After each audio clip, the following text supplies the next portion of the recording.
maatu Suudiin faan ibsa baaftee Iraan hin narraayaadha. Obsa fixadheetiin jira isin dha'uudhaaf qophiidha. Hayaa badau. Eeshuma Suudiin Iraan hin dha'uu deemtuun dhabe. I don't know. Yoo biyyoo waa qaraaniitti ichi facaasuu deeman hin beeku. Yoo misaa'ila gaalaa tokko kan hin ampoositii isinii godhe tokko sanii yoo dhahan hin beeku. Garuu yoo meeshuma Ameerikaa irraa bitan san taate bara Ameerikaan isin meeshaa irraa bitan dhooyitee dadhabdee isiniin jechuudha. Saudi Arabia fi UAE kan kana dura biyya ollaa isaaniitti jechuudha. Warra gartee Gaazaa fi Filistiin keessatti dhukkee uummata godhe kana wajjin taaneetiin biyya at least waan feetillee osoo taate laa ilaaha illallah qabdu dhoonnaa jechaatiin jiran. Sababni kun ta'eefilleen jarri tuni waraana of keessa qubsiifte. Sababa waraana sanii ammoo itti himaa waraana of keessaa baasa jechaani.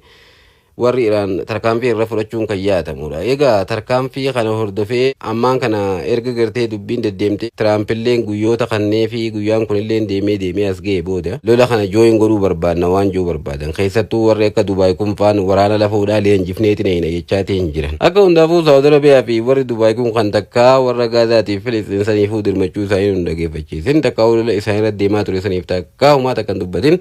Arra ammoo lola jooyin goonee biyya Islaamaa takka biyya ollaa isaanii haqa ollaatillee dhiisanii jecha odoo waan feetillee taate irratti duulla jechuun kun hedduu waan nama ajaa'ibedha jechuudha kan dubbataa jiran. Gama biraatiin ammoo guyyaa kaleessaa Rabbiin mallattoo warra Dubaay agarsiiseetiin jiraa jedhan. Galaanni guddaan kun roobeetiin biyya san keessatti akka malee ajaa'iba biyya godhaatiin ture jedhan. Tunillee mallattoodhaa jedhan. Yaa mootummaa Dubaay adaba godhadhu yoo didde ammoo tunillee ni jirtii jecha agarsiisumaaf mallattoo Rabbiin itti agarsiise jechuudhaan subhaanallah jee warri maxxansullee numa jira kabajamtoota jaalatamtoota dhaggeeffattoota keenya. Akkasuma ammoo allaattiinis akkuma misaa'illee warra Iraan biyya Israa'el tara keessatti garroobaatiin jiru kanatti allaattiin illeen mallattoo wayii qabattee dhuftee jira. Mallattoon akkasitti allaattiin magaalattii Teel Aviv san guutee mul'atuudhaa sun ammoo waan biraatii jedhan. Bara durii keessa yookaan waggoota hedduu dura bara lola addunyaa lammaffaa keessa wanti akkanaa mul'ate. Wanni kun ammoo balaaf duubatti akka harkisuutu dubbatame balaa biraa qabatee dhufaa jechuudhaan mallattoon akka allaattiin magaalaa marsuudhaa kuni balaa biraa qabdi yookaan ishii duubaan dhufee balaa biraatu dhufaa jechuudha. Namni yaada kana ta'a. Akkasuma ammoo warri Qatar ammoo ibsa baasuudhaan nuti biyya ollaa keenya waan feetillee osoo taate obboleeyyan keenya irratti duulurra bu'aa filannaa takkaa'u nuti isaan irratti duuluudhaaf wanti nuuf hayyamu tokkollee hin jiru jechuudha kan ibsa baasanii. Akkuma warra UAE fi Saudi Arabiyaatti iddoo qubsuma waraana jara kanaa jedhamuudhaan biyyoota lakkaaman hedduu keessatti Iraan tarkaanfii fudhataatiin turte haa ta'u garuu irra deebi'anii abadan nuti Iraan irratti lola hin bannu jechuudhaan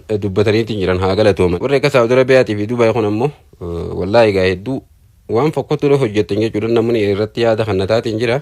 Al-Iraanu min al-jadiid jaabara gadumatti baatee jaabara biitti haaraan Iraan jaabara. Wanni waan Iraan tana qaqqabee isin himuu fedhuuf kan akka yaada kiyyatti akka warraa barattan. Hoogganaa qabaachuun hagam takka akka nama gargaara.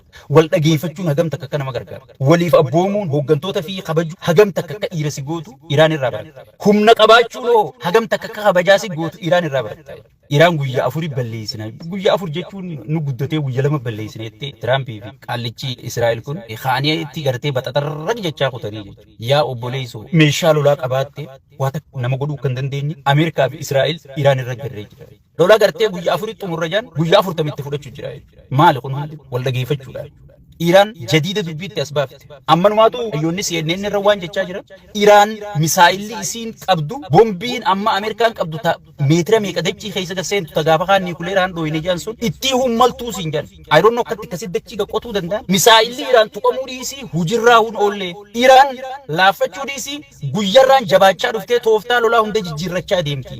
Akkumaan deengadda isiniin dubbadde maallaqa sana appuruuf hin godhaniif kaniin jee maallaqa sana appuruuf godhuu didanii jiranii. Maallaqa biliyeena 200 kan gartee pentaagoon gaafate san paarlamaan Ameerikaa riijekti godhee jira. Lolli kun lola keenyaa miti. Lola Yahudaati. Yahudaa wajji loluun barbaannu jedhaniiti.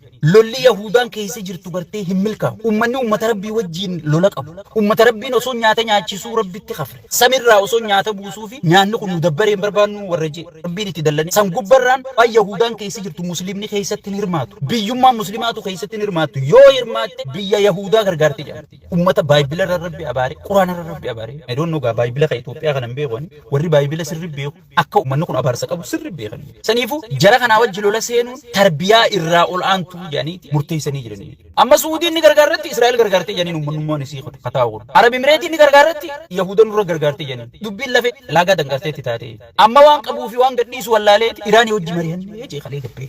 yaa obboleessoo namni ichi biyya guddoo tana bulchu bar salphinni kana caale hin jiru qaaniin kana caalte hin jirtu Iraanii wajji mari'annee haya badaboo maal mari'attan jedhu bar Iraanii wajji akka gaariitti haasofne numaatu Iraan araara barbaadde wajji haasofne wajjiin fixanne dhiiroo ilma shaasan bulchaa Iraan seeni addaanuun beeku bar qaallichoo gifar shoo dhufe addaanuun beeku mucumaa aangoo qabsiifna jedhanii niiwoorkii kana naanneessan ilma shaa tokko jira opiidiyoo Iraan santu jira dhiiroo sanii wajji haasofeeti aangawoota wanniiti wajjiin haasofee Tiraamp addaanuun beeku Iraanii wajji haasofne jirra rakkoon takka illee hin jirtu waliigallee jira Iraan hoggisuma ibsa jala qaaniin kana caale hin jirtu jechuudha maal irraa if duuba laalaa ol taa'ame baqattu baqadhu duraanuu lolli keenyaa miti jechuu jira uummanni dubbii galaanni biyyattii san marsuu kanaa fi kanneen mee akkamitti ilaaltan obboleeyyan keenya egaa mallattoo rabbiin garsiiseetiin jira galaanni dachii guuteetiin jira kaleessa ajaa'iba godheetiin ture ummanni islaamaa biyyattii keessaa hiriira irratti ba'uudhaaf qophaa'aatiin jira jechuun dagaameetiin jira warri biraa ammoo dubbii galaana gartee biyya Dubaay keessatti kaleessa UAE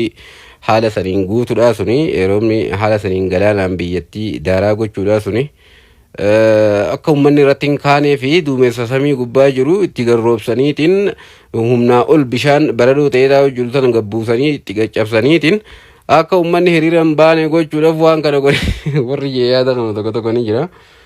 Alaa kulli haal isin maal jettamee dubbii kanarra. Maal godhe Tiraamp akka jirutti ruuza mudawwar naqatee yaa'u arabaa kana maallaqa isinii baasuu qabaa jee maallaqaan ittiin dha'u kan nama dura ittiin dha'ellee rasaasa tokkorraa haga boombii gartee xayyaarri F-35 darbetti tiriliyeena 2 fi walakkaa lafa kaa'uu qabdanii yoo lolli kun akkatti fuuf barbaadan tiriliyeena 5 irraa haga 6 maallaqni Ameerikaa bira jira maallaqa kanuma jiru qabatti Ameerikaan amma ganaadha Iraan hin nurraa loli jechuu masgiida keessa dhaabbatanii baarakallaahu fiikum maarree seef godhuudhaaf maarree dura dhaabbachuudhaaf siin jechuu ta'anii osoon Iraan isaan bira jirtuuti Iraan ollaa isaanii dhiisanii Niiwoorkii sagadan uummanni kun Iraan har'a Niiwoorkii san salphiftee garsiiftee lolachuun ni dandeemtii barsiiftee namni mudawwar naqatee imaamata maratee deemus loluu ni danda'a nama dura dhaabbatee jechuu argisiisuudhaaf halkanii guyyaa ilmaan barsiifatanii bakkaan gayatanii isaanii ol barsiifatanii uummanni kun beeku uummata dura shimbirroo laalee xayyaara hunda lafa kaa'e aljabraa kana hunda herreega kana hunda uummanni gartee lafa kaa'e isaanii uummata seenaa qabu uummata guddaadha ammanumaatu Suudiin faan ibsa baaftee Iraan hin narraa yaa'adha obsa fixadheetiin jira isin dha'uudhaaf qophiidha hayaa bada'u ruuza nyaachuu obsa fixateen isaa ammaan ruuza nyaanne obsa fixanne jechuu isaati Iraan dhayi meeshaan ati dhooytuun bar meeshaa Ameerikaa irraa bittee abbaan meeshaa si gurgure sunuu dhufee dha'ee dadhabee meeshaa kamiin dha'uu deemte abboleessa meenaayim rabbisata meemma Suudii meeshaa kamiin dha'uu teknoolojii fi qabaattee tolfatteen beektu obsa fixattee hayyee baga fixatte obsa fixachuun waan gaarii meeshaan ati dha'uu ni deemtu kun kami meeshaa eenyurraa bitte waan kana xiinxaltanii warri Suudiin obsa fixattee way maarreen obsa fixattee yaamaan ta'uu deemti Bahareen obsa fixattee warri jettan meeshaa Bahareen meeshaa Arab Emireet Iraaniin hin dhawa jettu kana eenyurraa akka bitan beektan Ameerikaa irraa bitanii Ameerikaan bar ka dha'ee dadhabee bar kan Iraan hin mari'atiniin Iraan naan mari'attee jedhee kijibu jiru pirezidaantiin irra guddaan Ameerikaa dhaabbata namichi ganaan biyyattii guddaan meeshuma Suudii meeshuma Suudiin Iraan hin dha'uu deemtu hin dhabe I don't know yoo biyyoo waa qaraaniitti ichi facaasuu deeman hin beeku yoo misaa'ila gaalaa tokko kan hin poostii isinii godhe tokko sanii yoo dhahan hin beeku garuu yoo meeshuma Ameerikaa irraa bitan san taate bara Ameerikaan isin meeshaa irraa bitan dhooytee dadhabdee isiniin jechuudha. Tanaafuu harka kennatanii jiraachuu. Obboleessoo nama bar pirezidaantiin Ameerikaa gabbahee wajji haasoo inni araaramuuf deemne jennaan beeyma gannuti wajjin haasoo inni jeeba in histirii Iraan malee hin jiru. Gama biraatiin ammoo guyyaa kaleessa Iraan tarkaanfii fudhatteen kaambii waraanaa kan biyya Saawud Arabiyaa keessa jiru irratti tarkaanfii fudhattee jettiiwwan lafaa yookaan jettiiwwan waraanaa hedduun akka achi keessatti miidhame dubbatamaatiin jira akkasuma ammoo loltoonni hedduun miidhamanii san keessaa namni 10 miidhaan gurguddoon akka irra gahee loltoota Ameerikaa jechuudha dubbatamaatiin jira akkasuma ammoo Huutiin guyyaa kaleessaa lola banuun dhagameetiin jira Huutiin lola kan bante Huutii jechuun warra Yemanii Yaman irraa misaa'illi kaleessa misaa'ila ergaatiin turanii misaa'ila ergan kana ammoo Tel Aviv qubataa akka ture argamaatiin ture warri Israa'el ammoo ofirraa qolannee jirra waan jiru yaada kanataniitiin jiranii ta'ullee garuu miidhaa qabsiisee akka jiru dubbatamaatiin jira akkasuma ammoo dooniiwwan karaa san yaa'ullee cufuudhaaf karoorri akka jiru dubbatamaatiin jira achiin cufamnaan gamanaanis cufamnaan addunyaan guutuun gaazaa fi kana irraa walaba ta'uudhaaf deemtii hormuuz cufamee sunillee cufamnaan dubbiin jajjabdudha jechaadha haaraatti karaa ji'a 2 ji'a 3 karaa ji'a 3 ji'a 4 fa'aa oofu bahara walakkaa seenanii yoo feete galaanni beekaa bahara walakkaa kana gidi seenan dooniin tun uummataan baddi bahara kana keessa qilleensi fuudhanii namaan kutaa waan akkasii deemaatiin jira kabajamtoota jaalatamtoota geeffattoota keenya lolli akkuma walitti afuufametti jira guyyaa kaleessa Israa'el tarkaanfii fudhatteen duu kaampaanii sibiila hojjetu lama irratti tarkaanfiin Iraan keessatti fudhatamee akka jirutu dhagahameetiin jira akkasuma ammoo waraanni lafoo Ameerikaa jechuudha Iraan seenuudhaaf tattaaffii godhaniin humnoonni Iraan deebisanii akka jiranii fi bakka sanittis miidhaan dhaqqabee akka jiru akkasuma ammoo ijoolleen tunilleen nuti lola kanatti hin seenu jechuudhaan mormii guddaa dhageessisu. Warra peentaagoniif dhaamsa dhaamaniitiin jiranii wanni kun ammoo peentaagoon akka malee rifachiise peentaagoon jechuun dhaabbata guddaa waraana Ameerikaas natti fakkaata. Jira ayyaanya kan nama. Gama biraatiin ammoo Itamaajoor Shuumii waraana Israa'el tokko waraanni keenya yeroo dhihootti faca'uudhaaf ta'a. Ofumaan kollaabsa ta'aa deemaatiin jira. Ministeeronni itti gaafataman dhimma kana yoo saffisaan furuu baatan jechuudhaan kan dubbatee hanqina namootaa yookaan hanqina waraanaa akka qabantu mudataatiin jira. Baqattoota keessa jiraniif ammoo waraqaa isin keenyaati waraana kana hirmaaddaa jedhanii kadhataatiin jiranii warra ammoo walitti qabanii biyya san keessaa ergina jedhaniitiin wanni gochaatiin jiranii haa ta'u garuu eerpoortiin isaanii tokkichi guddaan achi keessa jiru halee malee dheengadda jechuu tarkaanfii guddaa Iraan fudhatteen akka malee miidhamuutu dubbatamaatiin jira tajaajila ala ta'ee jiraachuutu dubbatamaatiin jira waan akkanaa jira. Gama biraatiin ammoo Iraaq keessa jechuu Iraaq keessa mootummaa Ameerikaatii fi mootummaa Israa'el irratti fincilli ka'eetii jira. Mootummaan loltoonni Iraaq keessa jiran kaleessa xayyaara lolaa kan Ameerikaadhaa tokko irratti miidhaa geessaa yeroo isaan viidiyoo marantuu mul'ata. Kabajamtoota jaalatamtoota dhaggeeffattoota keenya har'a immoo oduuwwan jijjiiran jala buunee isiniif hanga ammatti waan waliin turtaniif hedduu galatoomaa isiniin jenna.